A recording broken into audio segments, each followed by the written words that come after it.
San Mateo 9, verso 37 y 38 dice la palabra de Dios en el nombre del Padre, del Hijo y del Espíritu Santo. Entonces dijo a sus discípulos: a la verdad la mies es mucha, mas los obreros pocos. Rogad pues al Señor de la mies que envíe obreros a su mies. Por favor, tome su lugar.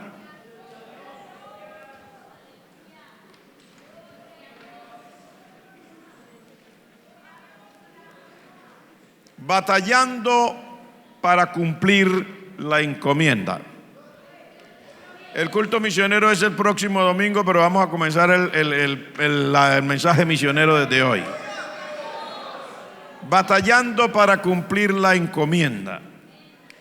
Este pasaje ha sido mencionado muchísimas veces, sobre todo cuando las personas queremos animar a la iglesia a predicar, a que salgamos, a que cumplamos, a que hagamos algo, a que no pasemos por la vida sin dejar un rastro que sea para bendición, para beneficio, no solamente de una persona, sino de toda la sociedad. La predicación del Evangelio es lo más interesante que pueda haber, primero porque tiene que ver con vida eterna. Tiene que ver con vida eterna. Hace la diferencia entre la vida y la muerte. Algunas agencias misioneras han dicho que dentro de la iglesia, y no estoy hablando de la iglesia esta local, sin poner ningún nombre de iglesia local o denominacional, ha dicho las agencias misioneras que hacen investigación que dentro de la iglesia el 10% aproximadamente trabaja y el resto supervisa.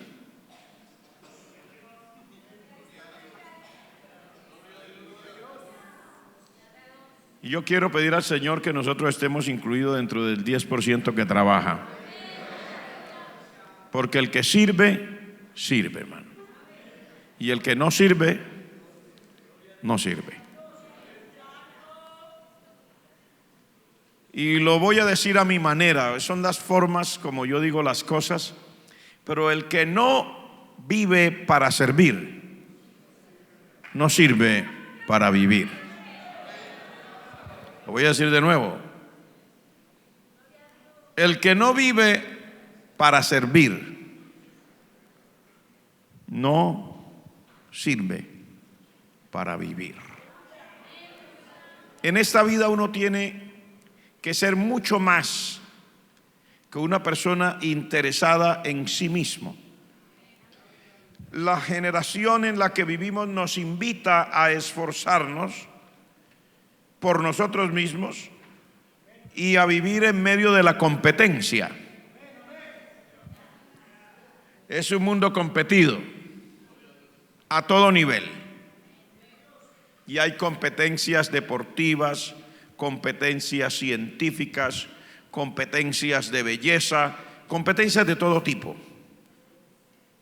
Porque lo que nos enseña la sociedad actual es que hay que competir y saber quién es el mejor. Esa situación de la competencia ha llevado a las personas a perder de vista sus principios y su misión en la vida. Porque la persona ya no trabaja o no se esfuerza por lograr algo que esté en su convicción y para ejecutar algo determinado, sino para mostrarle a los demás que es el que mejor sabe hacerlo. Entonces hay competencias de cocina. Esas cosas no se veían antes, pero en nuestra generación, una generación de competencia. Hay competencias de cocina. Hay competencias del que más coma. Sí. Hay competencias del que más coma también. Hay competencias del que sea capaz de hablar más largo sin detenerse. Y le generan un récord, o sea, se ganó el récord no sé qué. hay competencias de todo tipo. Parece que eso también ha permeado la iglesia. Y entonces hay competencias de quién evangeliza mejor, de quién ora más largo, de quién ayuna más días, de quién sana más enfermos, de quién canta mejor, de quién toca mejor, de quién le va mejor en las actividades cuando las hace, de quién es capaz de tener más gente dentro de su departamento. Competencias de todo tipo. Y cuando estaba examinando este capítulo 9, en ese verso que dice: rogad pues al Señor de la mies que envíe obreros a su mies, me devolví otra vez a leer los primeros capítulos y digo: Señor, yo sé que amén, ese es tu deseo, pero algo tiene que estar pasando cuando el Señor llama a sus discípulos y les dice: rogad pues al Señor de la mies que envíe obreros a su mies. Y enseguida el capítulo 10 empieza diciendo: entonces, o sea, después de haberle dicho rogad al Señor de la mies que envíe obreros a su mies, en el capítulo 10 entonces dice: llamando a sus discípulos, les dio autoridad sobre los espíritus inmundos para que los echaran fuera, sobre toda enfermedad y toda dolencia. Y bueno, ¿qué es lo que motiva al Señor? Porque dice: lo que motiva al Señor es que Él dice: y al ver las multitudes tuvo compasión de ellas. El Señor es un Dios compasivo. Digo, nuestro Dios es un Dios compasivo. Así los seres humanos no tengamos compasión, el Señor sí tiene compasión. Él sí se identifica. Y Él no está haciéndole competencia a nadie. Él mira, el Señor Jesucristo mira las multitudes y las ve, dice, desamparadas y dispersas, como ovejas que no tienen pastor. Entonces, al volverlo a leer y estudiar, me impresiono, porque digo, bueno, un momento, vamos a estudiar el trasfondo para ver qué es lo que está pasando aquí. Porque es fácil predicar con unos versos aislados, pero a mí me gusta ir al trasfondo y mirar qué es lo que causa que el Señor sienta esta compasión y que diga: esta gente no tiene pastor, están desamparados. Entonces comienzan a surgir las preguntas, porque si usted quiere aprender, lo primero que tiene que hacer son preguntas. Esto no se trata de leer la Biblia como el periódico, hermanos, de leer las Sagradas Escrituras como quien está leyendo cualquier noticia del momento. No, señor. Si uno va a aprender de Dios, tiene que ir a la palabra y comenzar a hacerse preguntas. Pero ¿qué es lo que está pasando aquí? Que el Señor dice: oiga, esta gente no tiene pastor. Entonces comienzan a surgir las preguntas. Bueno, ¿en dónde está el Señor Jesucristo en ese momento? Está en medio del pueblo de Israel.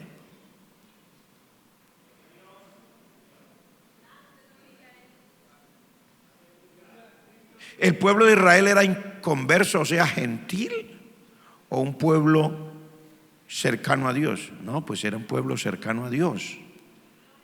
¿Tenían iglesias, sí o no? Sí, por supuesto, tenían un templo. El templo quedaba en Jerusalén.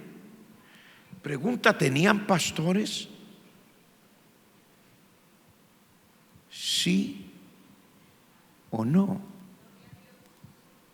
Porque tenía el conocimiento de la palabra, tenían templo, y la pregunta es: ¿tenían pastores?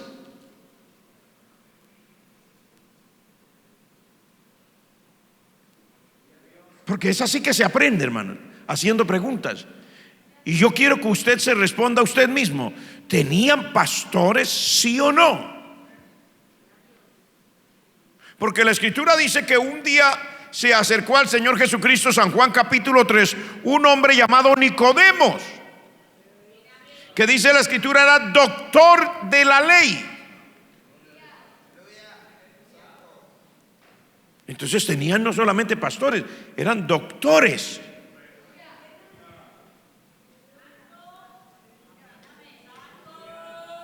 No practicaban su religión. Sí, la practicaban. ¿Tenían un sistema de culto? Sí o no.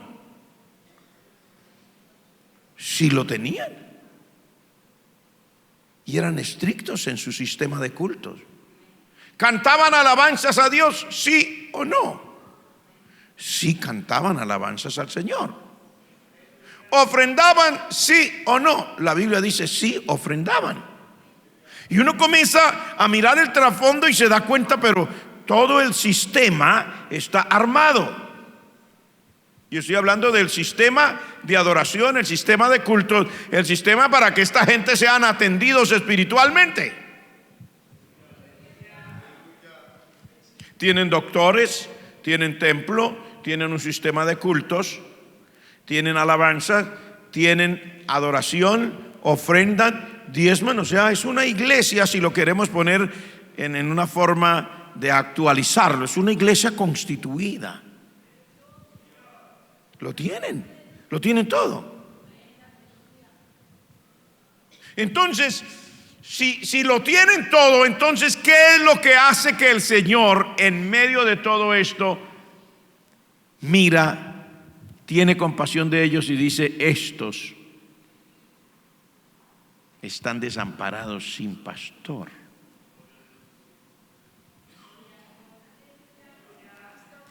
No tienen pastor.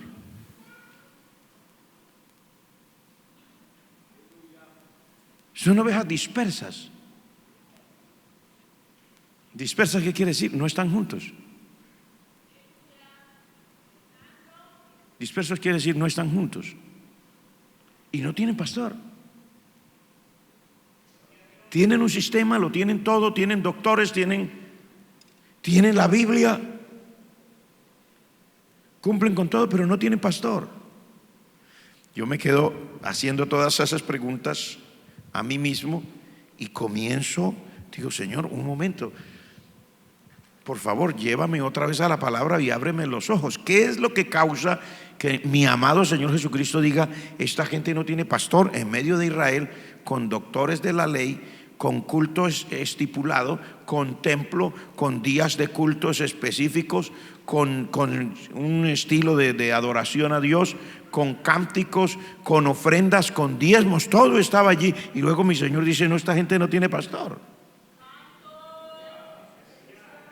Entonces hay que volver, hay que mirar el contexto. Y me pongo a mirar solo el capítulo 9 y escuche lo que encontré. Póngale atención a lo que encontré. Entonces, entrando Jesús en la barca, pasó al otro lado y vino a su ciudad. Sucedió que le trajeron un paralítico tendido sobre una cama. Y al ver Jesús la fe de ellos, dijo al paralítico: ten ánimo, hijo, tus pecados te son perdonados. Entonces algunos de los escribas decían dentro de sí: este blasfema. Y conociendo Jesús los pensamientos de ellos, dijo: ¿por qué pensáis mal en vuestros corazones? ¿Qué es más fácil decir: los pecados te son perdonados, o decir: levántate y anda? Pues para que sepáis que el Hijo del Hombre tiene potestad en la tierra para perdonar pecados, dice entonces al paralítico: levántate, toma tu lecho y vete a tu casa. Y él se levantó y se fue a su casa. Es la primera cosa que encuentro aquí. El Señor Jesucristo, comenzando este capítulo 9, está en esa casa que ustedes saben que fue la historia en Capernaum, y que el Señor Jesucristo estaba allí, que el poder de Dios, dice en otro de los evangelios, estaba con él para sanar, y que este hombre paralítico lo entraron por un techo. ¿Se acuerda? Que el Señor le dijo: tus pecados te son perdonados. Y comienza la razón por la cual es el Señor dice: estos no tienen pastor. Porque dice: ahí estaban también los escribas. Y cuando el Señor dirigiéndose al hombre paralítico, le dijo: hijo, tus pecados te son perdonados. Los otros dijeron: este blasfema. O sea, el Señor Jesucristo estaba blasfemando. ¿Quién lo estaban diciendo? Los doctores de la ley. Porque los escribas eran doctores.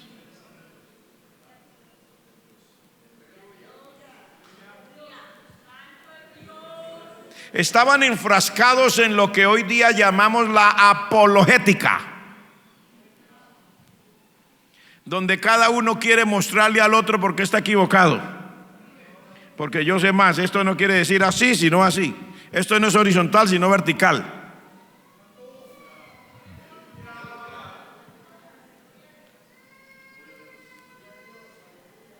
La competencia.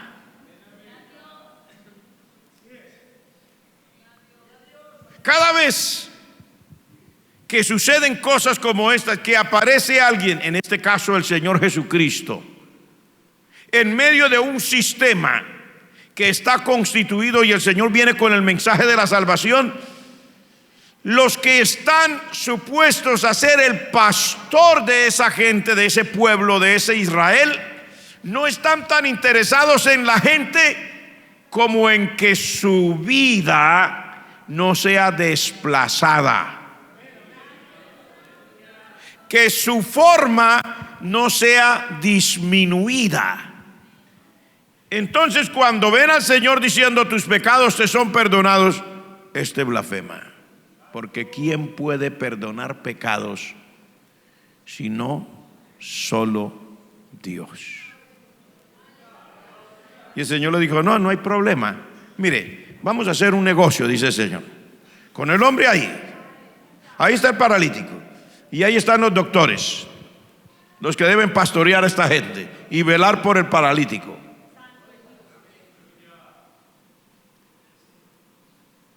Como ellos jamás se atreverían a venir donde el paralítico a ministrarle, porque no estaba en su radio de acción, no tenían esa fe, esa inspiración.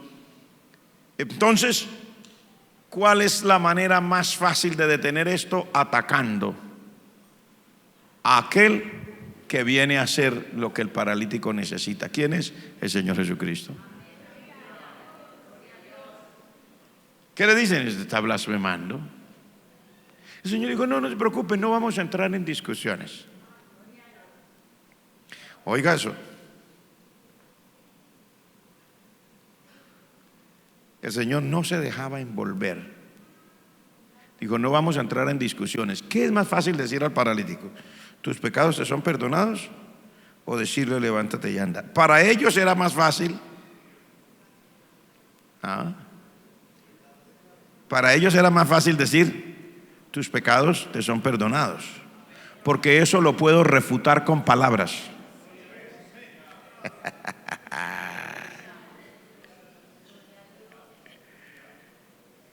¿Me está entendiendo? El Señor les pregunta a ellos: ¿qué es más fácil decirle al paralítico? ¿Tus pecados te son perdonados? O decirle: levántate y anda.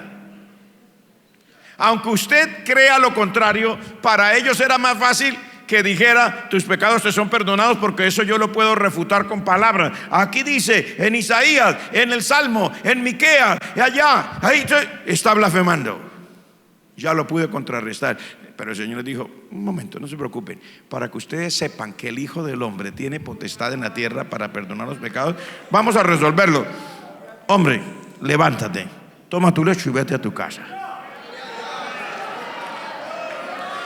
La Biblia dice: inmediatamente el hombre se levantó, envolvió su lecho, lo puso al hombro y se fue para su casa.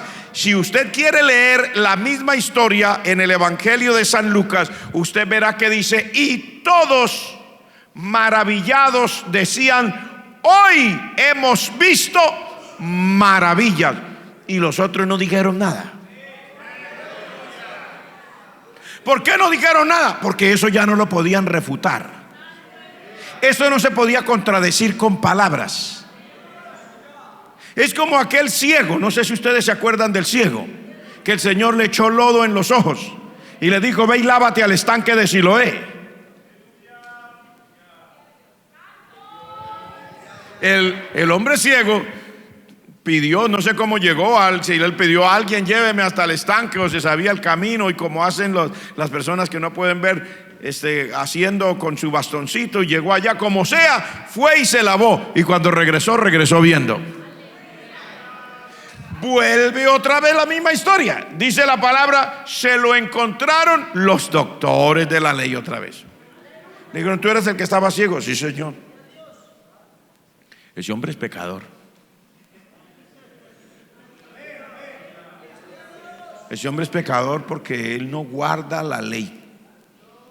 Él hizo eso en día de reposo. Ese hombre es pecador. Es fácil la apologética,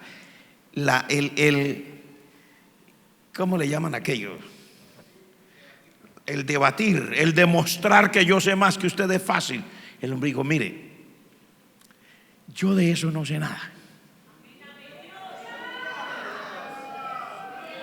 No les puedo decir si es pecador o no. Yo sí les puedo decir una cosa. Yo estaba ciego y vino ese que se llama Jesús, me echó lodo en los ojos y me dijo, vaya y lávese. Y yo le hice caso, fui y me lavé, y ahora estoy viendo. Lo que yo sé es que yo era ciego y ahora veo.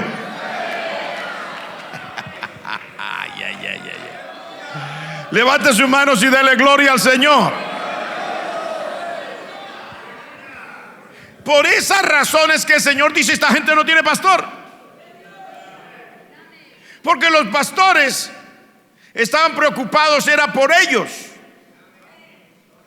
por su posición, porque no fueran a ser disminuidos a los ojos de los demás. Se aparece aquí ahora un Señor Jesucristo que viene a querer sanar a un hombre. Imagínese usted, no, cuidado, lo sana. Ojo, eso es una blasfemia, no lo puede sanar. Digo, un momento, no lo hagamos con blasfemia, hagámoslo al derecho. Hombre, levántate, toma tu lecho y vete. Y el hombre se levantó y se fue, y todo el mundo. La grave tragedia de la iglesia, de todos los seres humanos, pero de la iglesia, porque al fin y al cabo la sociedad que no tiene a Cristo, los que no conocen al Señor, pues ellos no entienden nada. El Señor dijo que son ciegos, no ven, no pueden ver, pero usted y yo sí vemos. El grave problema de la iglesia es que se ha dejado envolver dentro de una espiral que le impide cumplir su misión, porque pierde de vista su misión y se enfoca en su prestigio.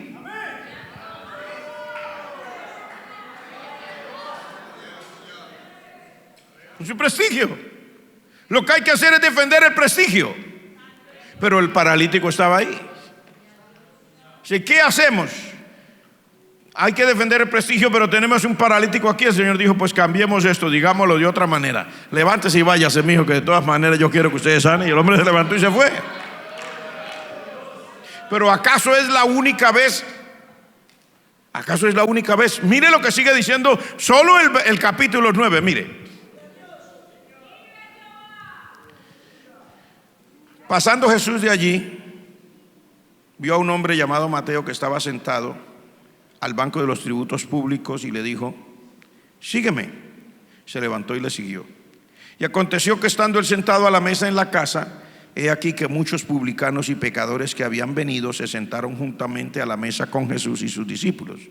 Cuando vieron esto los fariseos dijeron a los discípulos, ¿por qué come vuestro maestro con los publicanos y pecadores? Al oírlo Jesús le dijo, los sanos no tienen necesidad de médico, sino los enfermos. Y mire lo que le dice, id pues y aprended lo que significa misericordia quiero y no sacrificio. Porque no he venido a llamar a los justos, sino a los pecadores al arrepentimiento. Es que era una tragedia continua. Era que el Señor no podía hacer nada porque ya estaban los otros allí. Si sana al paralítico es malo, si llama al publicano es malo, y si hay un banquete que los publicanos, lógico, este era un publicano, Mateo era un publicano. Para el que no sabe lo que era un publicano, lo explicamos. Era un hombre encargado de recoger los tributos. Eran gente judía encargada de recoger el tributo para el gobierno romano. O sea, los impuestos, para que me entiendan. Como este era jefe de los publicanos, Mateo era un contador, que ellos no ponían tampoco a cualquiera. Era un hombre inteligente, sabía lo que estaba haciendo. Usted no pone a recoger los impuestos de la persona que únicamente sabe recoger la basura o cosas. No, usted tiene que poner a la persona que sabe, el hombre que sabía. Pues tenía amigos en su círculo, ¿no? Porque usted sabe, el que habla de fútbol, sus amigos, ¿qué son? Futbolistas. O sea, no que lo practique, pero por lo menos lo habla. Porque así es la sociedad, ¿no? El que es músico, ¿a dónde hace su círculo? Entre los músicos.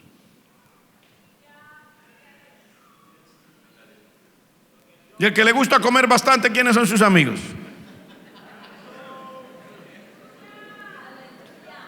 Que comen bastante. Al que le gustan los perfumes, ¿con quién usted ve que tiene comunión? Con los que le gustan los perfumes. ¿Y de qué hablan? De perfumes. Así es la vida. ¿Y los cristianos? ¿Quién es su círculo? Los cristianos. ¿Por qué? Porque son cristianos, pueden hablar de lo mismo. Usted cuando usted es cristiano, usted dice gloria a Dios y el otro lo entiende y dice amén, aleluya.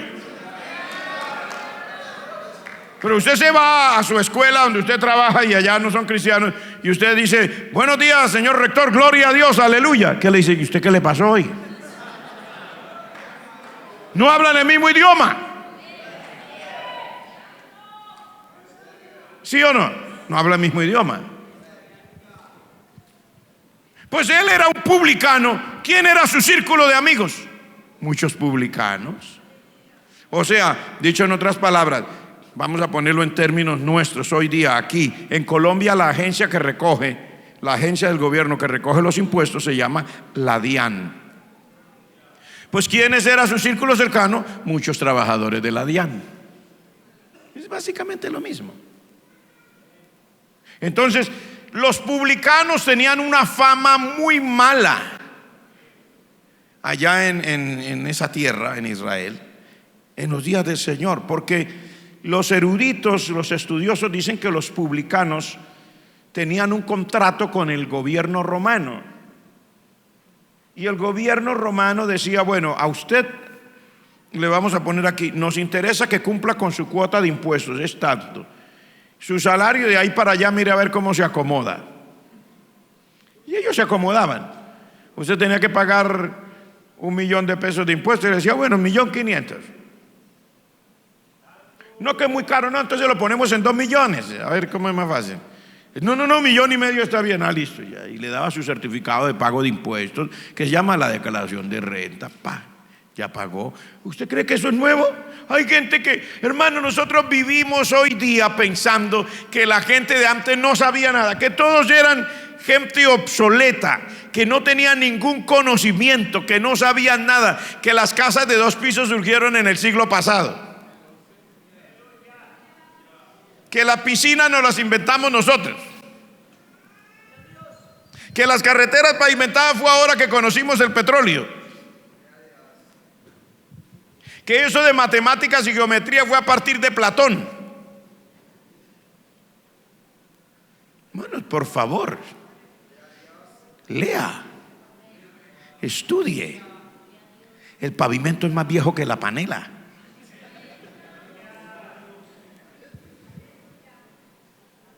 Existían vías pavimentadas desde el tiempo de por allá, desde los tiempos de los asirios. Los puentes,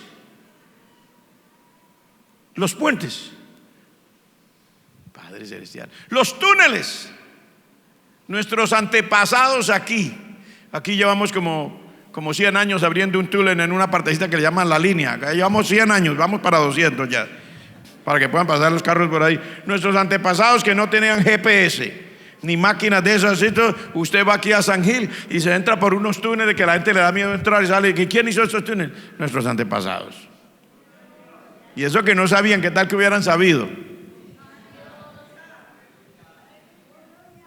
Esto de certificados y de todo existía igual como hoy. Mire, los registros civiles de nacimiento, ¿usted cree que eso es moderno? Hermano, por favor. Los registros civiles de nacimiento existen de épocas supremamente antiguas. Miles de años hace que las sociedades se organizaron como tal. La Biblia habla, por ejemplo, del pueblo de los judíos. Dice que ellos tenían que demostrar y buscaban en los libros para saber si eran hijos de la determinada tribu, si de verdad pertenecían al sacerdocio, y había quienes no eran encontrados, o sea, no los registraron. La Biblia habla de todo eso en tiempos inmemorables. Así que eso de la declaración de renta y de la estampillita, eso es, Mateo lo usaba. Lo que pasa es que muchas veces nosotros tenemos esa, no sé, como esa cosa que nos gusta leer la historia, y como no nos habla de todos los detalles, nos da la idea de que nosotros somos los únicos que sabemos hacer las cosas.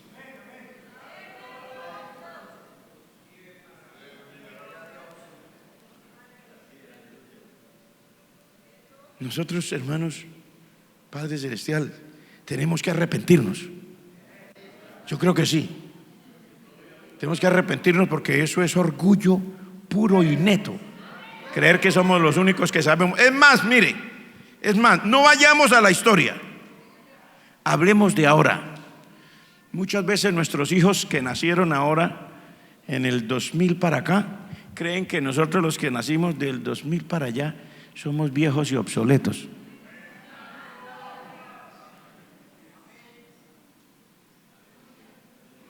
En mi caso nací en el 1959. ¡Qué señor tan viejo!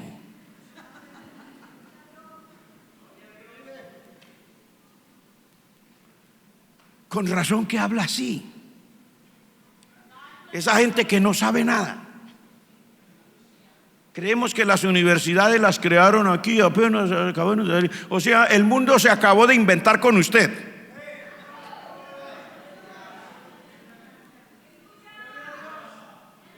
No es cierto. En nuestra propia época, nuestros propios hijos creen que los papás, que no le tienen de diferencia sino 30 o 40 años, son viejos obsoletos y no sabemos nada.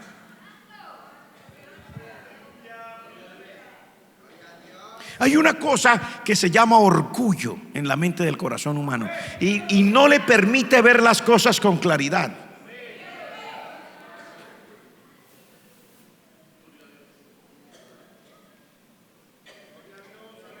¿Está usted conmigo?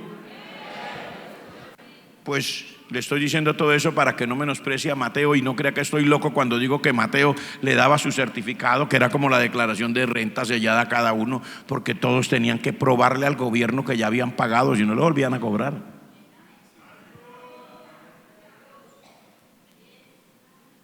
Así que todo el que pagaba, todo estaba organizado, la sociedad era organizada. Pues él tiene su círculo de amigos. ¿Cómo eran? Del mismo trabajo de él. Entonces, ¿qué hace él cuando el Señor Jesucristo lo llama? Pues dice, no, pues bien, qué bueno, gloria al Señor. Gracias, Señor, por llamarme. Y de alegría va y hace un banquete. Y el Señor Jesucristo estaba ahí con sus discípulos porque lo llamó. Pues ya que me llamó, Señor, me tiene en cuenta. Yo le quiero hacer un banquete, venga pues a la casa, hagamos un banquete. Señor, pues vamos para allá. Y el Señor se sienta ahí en el banquete. Y dice que había muchos publicanos. O sea, gente que eran del círculo de Mateo. ¿Qué pasa ahí? Dice, habían venido muchos publicanos y pecadores. Porque los publicanos eran pecadores. Para los judíos, los publicanos eran pecadores. No solo eran publicanos. Publicano era el cobrador de impuestos, también era cobrador de impuestos y pecador. Siempre han sido pecadores los que le cobran a uno, ¿cierto? ¿O no? ¿O usted hoy no reprende usted también a la DIAN y todo? Padre, en el nombre de Jesús reprendo a la DIAN, Padre. Cuando le llega ahora el comienzo del año, el sufrimiento de más de uno. Impuesto predial, impuesto por el carro, matrícula de los niños, y comienzan las reprensiones. En el nombre de Jesús reprendo toda esta obra del diablo, que esto está muy caro. Reprendo el IVA, todo lo reprendemos, pero no importa lo que reprenda, ahí está. Eran muchos publicanos y pecadores. Y mire, los fariseos vieron esto y le dijeron a los discípulos: ¿por qué come vuestro maestro con los publicanos y pecadores? La pregunta es: ¿por qué estaba el Señor comiendo ahí? Porque si usted ve la respuesta, ellos hacen solo una pregunta, pero usted ve la respuesta del Señor, es muy amplia. Mire esta respuesta. Cuando el Señor los oyó, les dijo: los sanos no tienen necesidad de médico, los enfermos son los que tienen necesidad de médico. Pero le habló de otra cosa, le dijo: ustedes, por eso es que el Señor dijo: estos no tienen pastor. Ustedes no están interesados en la gente que les toca pastorear. Ustedes están interesados en su reputación.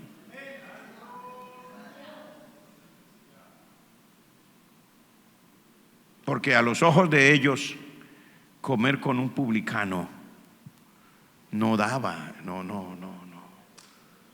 no quedaba bien. Entonces hacen la pregunta: ¿por qué vuestro maestro come con los publicanos y pecadores? El Señor dijo: no, es que los sanos no tienen necesidad de médico, sino los enfermos. Pero esa es una parte de la respuesta. Ahora luego les da otra parte de la respuesta: vayan y aprendan lo que quiere decir misericordia.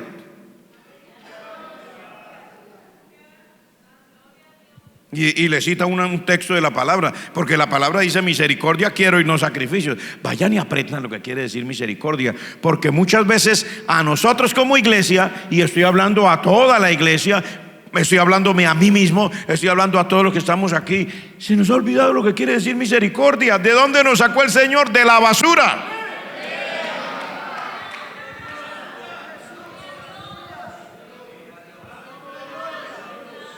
Se nos olvida quiénes éramos.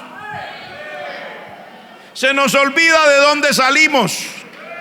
Algunos éramos borrachos, otros éramos adúlteros, otros éramos fornicarios, otros éramos ladrones, otros éramos maldicientes, otros éramos cuanta cosa a usted se le puede ocurrir. Un discotequero, un salsero, un rapero.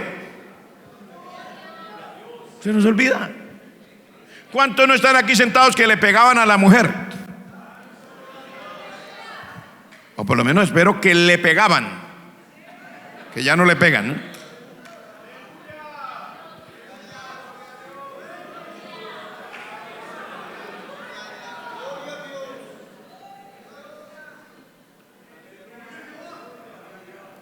¿Por qué no esa sonrisa como maliciosa?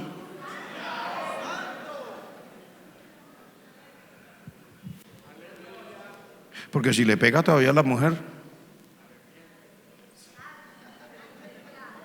usted se tiene que convertir. Usted conoce el evangelio pero no está convertido. A usted le gusta el evangelio pero no está convertido. No está convertido. ¿O cuántas mujeres no hay que le pegaban al marido? Porque también las hay. Ay, hermano, de que las hay. Y uno dijo: y no es tan lejos, pastor, no es tan lejos.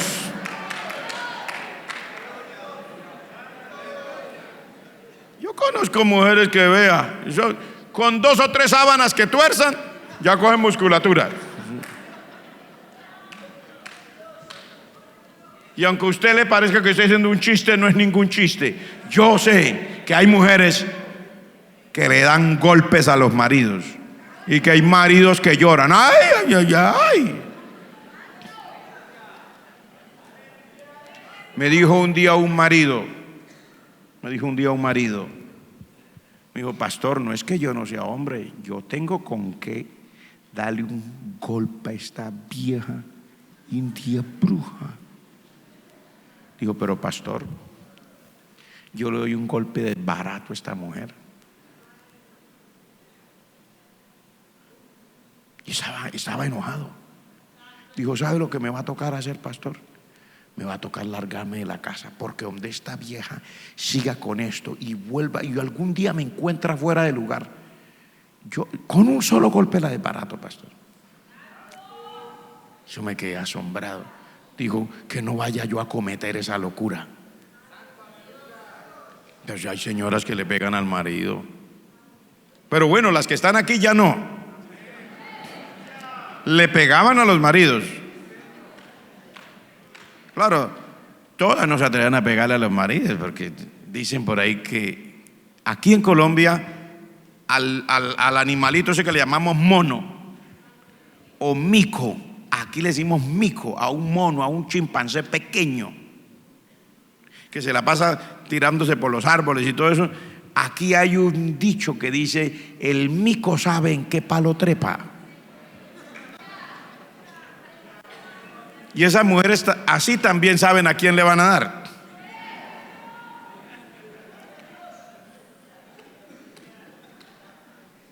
Una vez estábamos en una diligencia judicial.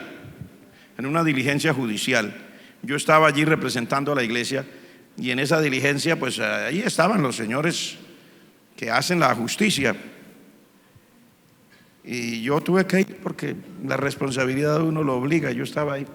Y había una muchacha, unos 17, 18 añitos, que estaba de la contraparte, y me veía y venía y llegaba hasta mí. Yo estaba así y venía, y los policías estaban allá y todo el mundo no hallaba casi, y venía, y yo estaba así. Y dije: Señor, amárrame las manos.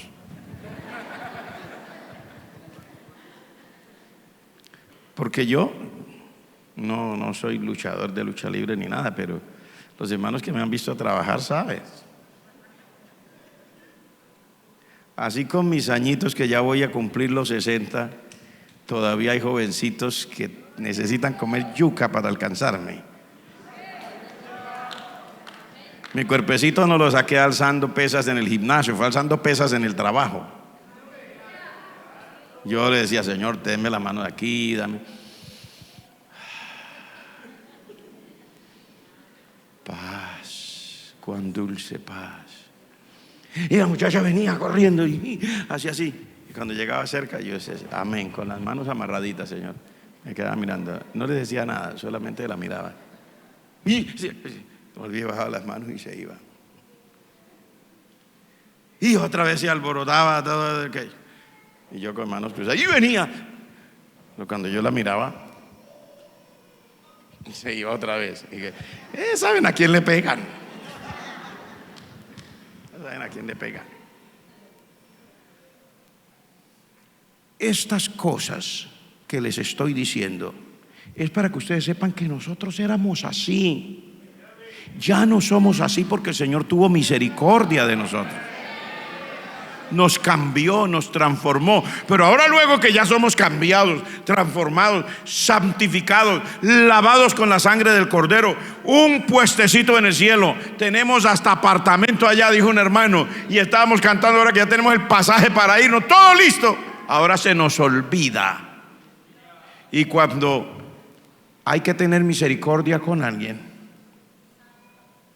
no puede tener misericordia, se va a acabar el mundo. En este caso, el Señor está en una reunión con los publicanos. Qué lío.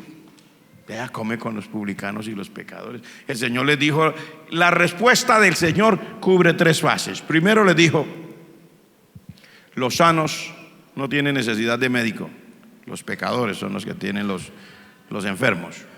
Después les dijo: vayan y aprendan qué quiere decir misericordia. Y después le dio la tercera parte de la respuesta: ¿Qué le dijo? Yo no vine a llamar a los justos, yo vine a llamar a los pecadores. La última es la puntadita final. Le dice, yo estoy aquí. Lo que el Señor le está diciendo con esa respuesta, en esa última parte, el Señor, porque hay gente que lee todo y hay gente que no. Yo les he dicho, no, hay que aprender a leer entre líneas, dicen los abogados, los que saben. Eso se llama hermenéutica. Saber qué quiere decir las palabras, qué quieren decir las expresiones. El que mejor interpretación tenga de la hermenéutica gana el caso, ¿cierto, abogados?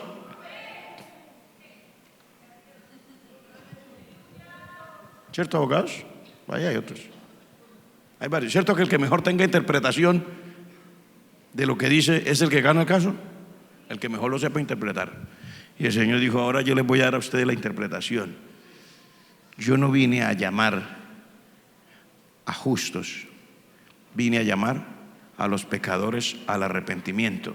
Ahora se lo voy a poner exactamente en criollo para que usted sepa lo que el Señor les estaba diciendo.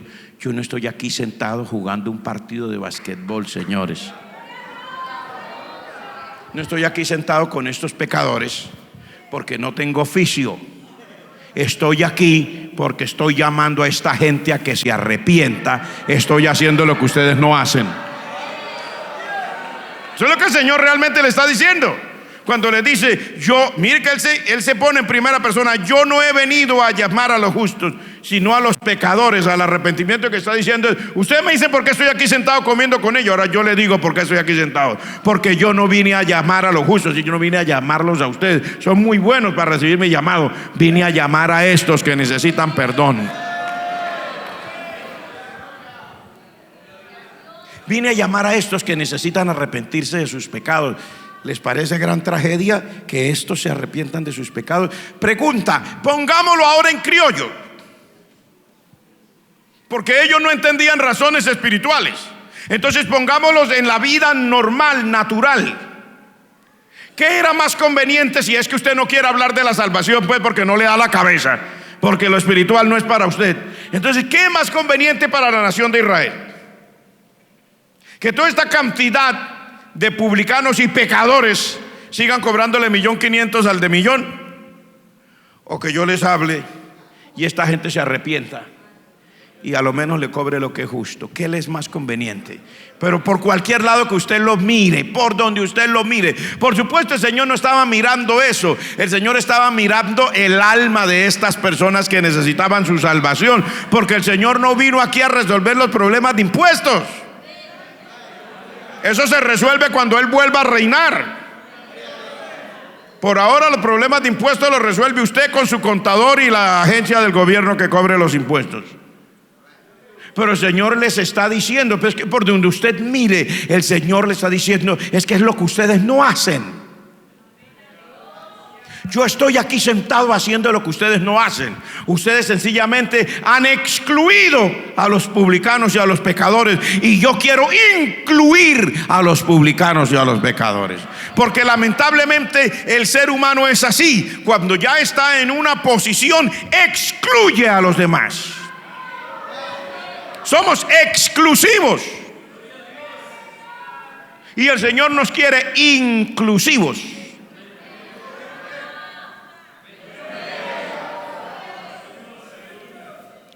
¿Estamos? Ahora está usted mirando por qué el Señor dijo estos no tienen pastor.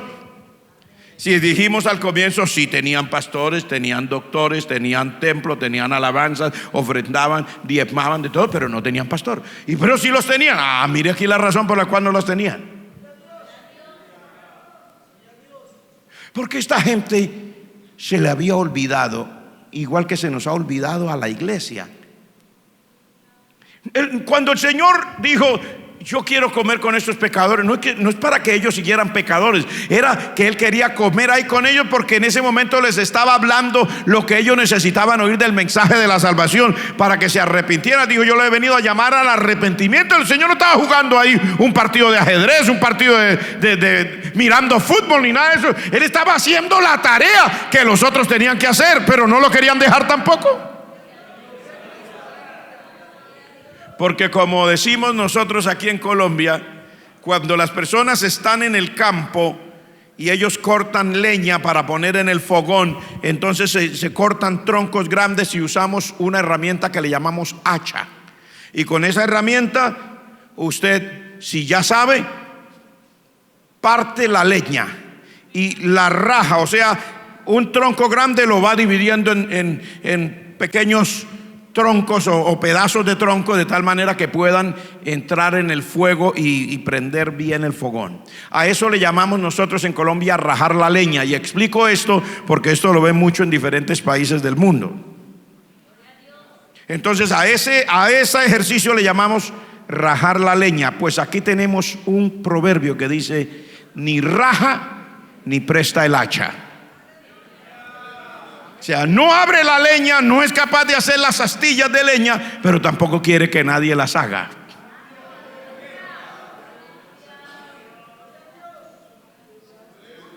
Estas son las cosas que a la iglesia le ha impedido hacer la obra de Dios a través de los años. Esa es la razón por la cual las agencias misioneras dicen que el 10% de la iglesia realmente es la que evangeliza y hace la obra, y el resto se sienta a supervisar, a mirar que se haga bien, a mirar que se haga sin errores, a mirar que se evangelice sin cometer pecados. Es asombroso lo que nosotros, y cuando nosotros somos parte de la iglesia, predicamos este mensaje y es para los demás. No, ¿cuál para los demás? Este mensaje es para ustedes, para mí. Este mensaje es para la iglesia de la Concordia, señores. Este mensaje es para cada uno de los que estamos aquí, o para cualquiera que me esté oyendo en cualquier parte. Pues si quiere aceptar que este mensaje es de Dios, porque si no quiere aceptarlo, también puede cerrar el video en este momento.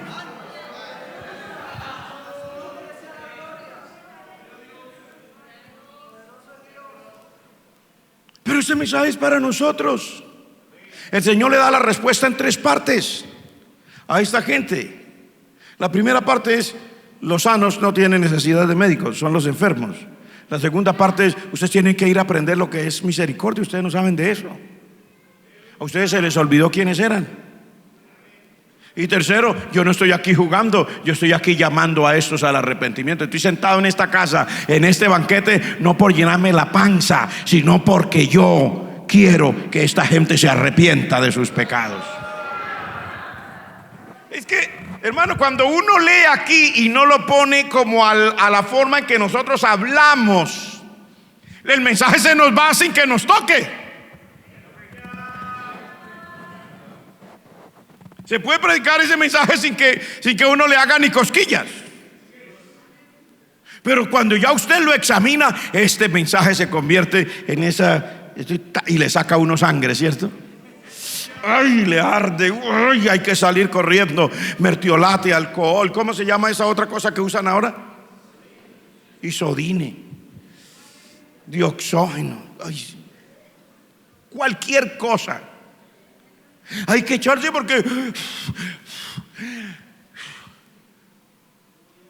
porque nos arde. Es eso lo que el Señor quiere, que nos arda. ¿Por qué vamos a estar como iglesia sentados sin hacer lo que nos toca, solamente por estar cuidando el puestecito, la posición, o mis conceptos, o porque quiero ser el rey de la apologética? Cuando el mensaje que el Señor le dijo, ya, ese es para el otro domingo, este es el comienzo, este es ¿cómo se llama este? La entrada. En inglés dicen appetizer. Ese es para abrirla como el gusto. ¿Cómo se siente? Míreme. ¿Cómo se siente? A veces hay, hermano, para que si usted quiere en el programa de evangelismo personal, explosivo, productivo, ay, hermano, yo no tengo tiempo para eso. Claro, usted ya es salvo. Usted que el mundo entero se puede perder, ¿a usted qué le importa? Se pierdan. Problema de ellos. Igual estaban estos. Igual estaban estos. Bendito sea el nombre del Señor. Pero al estar hoy aquí, esta palabra nos conmueve. ¿Vemos otro casito en el mismo capítulo 9? Ay, ay, ay.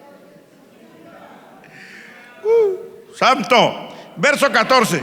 Les prometo que solamente voy a hablar de este otro caso porque ya no les puedo hablar más. El tiempo se me acabó. Promesa. Entonces, verso 14, vinieron a él los discípulos de Juan diciendo: ¿por qué nosotros y los fariseos ayunamos muchas veces y tus discípulos no ayunan? Jesús les dijo: ¿acaso pueden los que están de bodas tener luto mientras el esposo está con ellos? Tranquilos, vendrán días cuando el esposo será quitado y entonces ayunarán.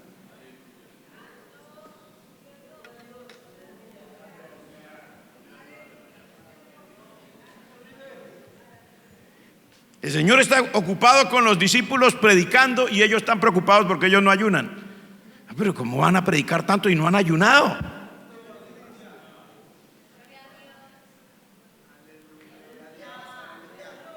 Les están reclamando a los que están haciendo el trabajo porque yo no los veo ayunar. Nosotros ayunamos y los fariseos también. Y ustedes son mejores que nosotros, pero predican y no ayunan. No sé si usted capta la idea de lo que le quiero decir. No estoy diciendo que no ayunemos. Por supuesto que hacemos cadena de ayuno y oración, y el próximo domingo hay ayuno congregacional y queremos que todos vengamos aquí y ayunemos. Pero ¿qué era lo que la gente, qué es lo que realmente estaba pasando aquí? La gente estaba preocupada por su reputación. Porque muchas veces yo creo que otro no ora solo porque no lo veo orar. Otro no ayuna solo porque no lo veo ayunar. Otros estamos preocupados por muchas otras cosas. En este caso, la preocupación de los demás era: pero es que yo lo veo predicar demasiado y echar fuera demonios, y no, yo lo veo ayunar y orar.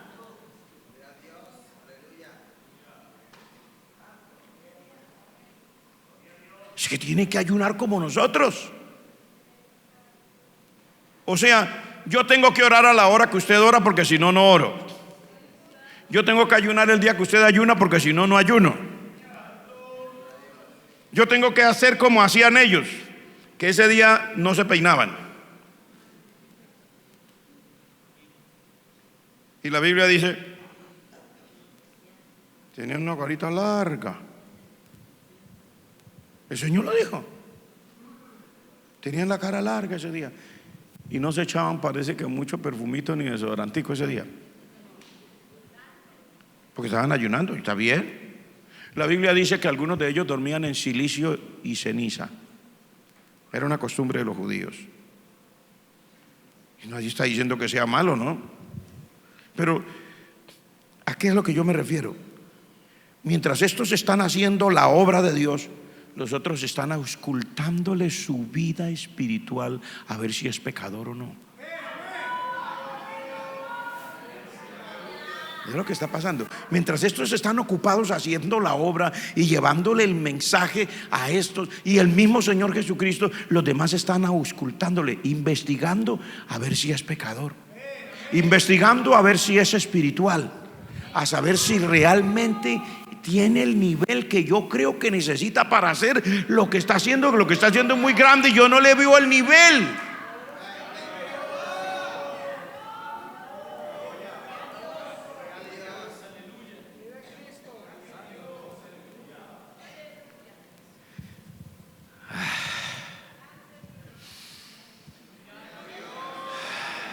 Tome aire así. Calma. Paz. Tranquilidad. Qué raro. Pero es lo que dicen las agencias misioneras. Mientras el 10% trabaja, el 90% lo supervisan.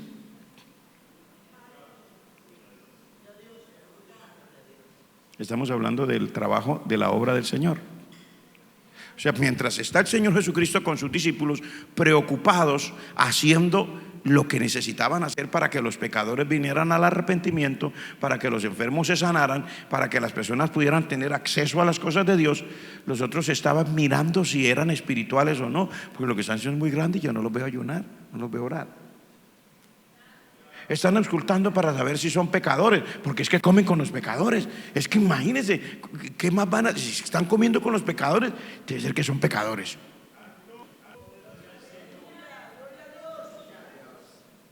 Preocupados por cosas que les ponían a ellos en un nivel, pero no les permitían cumplir la misión que Dios les encomendó. Y nosotros estamos llamados a cumplir la misión que Dios nos encomendó. La iglesia está llamada a cumplir con lo que Dios le dijo. Usted, cuando se le termine esta jornada, usted le va a responder al que lo llamó. No me va a responder a mí como pastor, no me va a responder a mí como predicador, no le va a responder a la directiva de la iglesia, si es que la iglesia local tenía directiva, o la directiva nacional, si es que era una iglesia con directiva nacional. No le va a responder a ninguna otra persona, usted le va a responder al Señor. El Señor le va a decir: mire, arreglemos esto, no me nombre a nadie, yo le di 2 talentos, ¿qué me trae? Así, sencillo. A usted le di 5, a ver, ¿qué trae? Y el otro va a decir: a usted le di 1, mijo, ¿qué? A ver, muéstreme. A cada uno. O sea, nosotros estamos tan preocupados de los demás y hemos dejado de hacer lo que nos toca: llevarle a las personas el mensaje de la salvación, llevarle a los necesitados. Hermano, la oración por el enfermo, no, que hoy día no se puede tampoco orar mucho por los enfermos, igual que en aquella época. Está diciendo blasfemia, está diciendo una blasfemia. Uy, estaba orando por el enfermo y dijo una blasfemia. Mientras oraba por el enfermo dijo una blasfemia.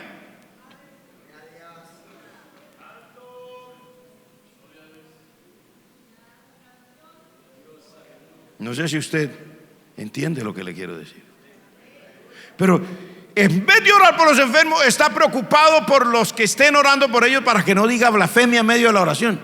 Uy, es que la oración la dijo, así es una blasfemia. Mire, hay que hacerla así para que no sea blasfemia. Y mientras tanto el pobre paralítico ahí, parqueado ahí.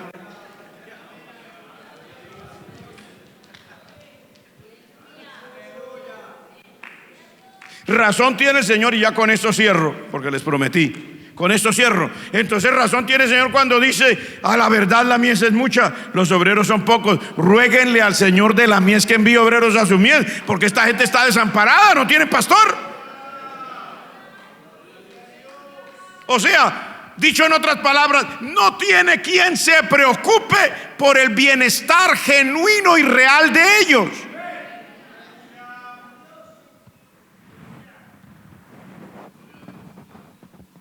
Sí, dentro de la iglesia había gente que se preocupaba, pero no se estaba preocupando por las personas que debían preocuparse, estaban preocupándose por ellos mismos, por quedar bien a lo que las personas pensaran de ellos. Estaban preocupados de no cometer una blasfemia al momento de ir a orar por el enfermo. Estaban preocupados de tantas cosas que al fin y al cabo ya no hacían nada. ¿Está usted aquí conmigo?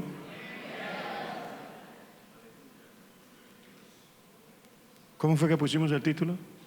¿Ya se acuerda? Ya no se acuerda.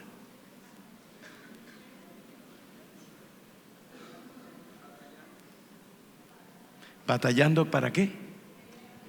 Para cumplir nuestra misión. Que tan rápido se nos olvida, ¿cierto? Mire que sí, uno batalla para poder cumplir su misión. ¿Y sabe con quién es la batalla más grande? Con nosotros mismos. Y tanto que reprendemos al diablo.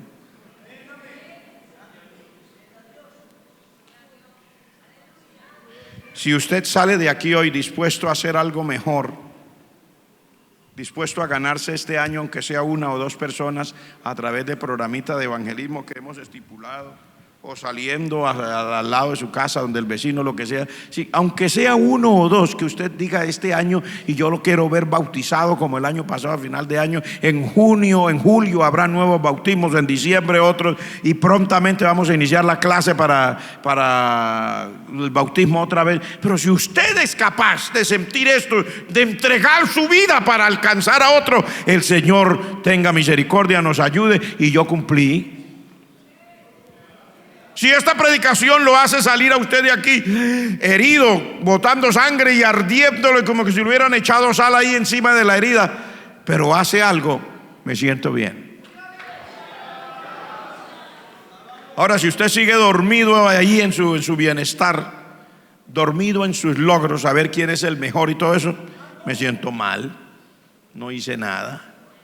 Pero si le ardió, si le molesta, si le incomodó, si se sintió mal y dice: uy, Dios mío, Padre, quítame este pastor de aquí que me va a matar. Yo me voy feliz, digo: aleluya, santo, qué bien, qué bendición. Porque usted no se va a olvidar de esta palabra lo va a perseguir en el día y en la noche. Esta palabra lo va a perseguir. A lo mejor esta noche se sueña. Vaya, aprenda lo que quiere decir misericordia. A lo mejor esta noche se sueña. No se preocupe tanto por la blasfemia, hombre, atienda al paralítico que está ahí. Vamos a estar en pie.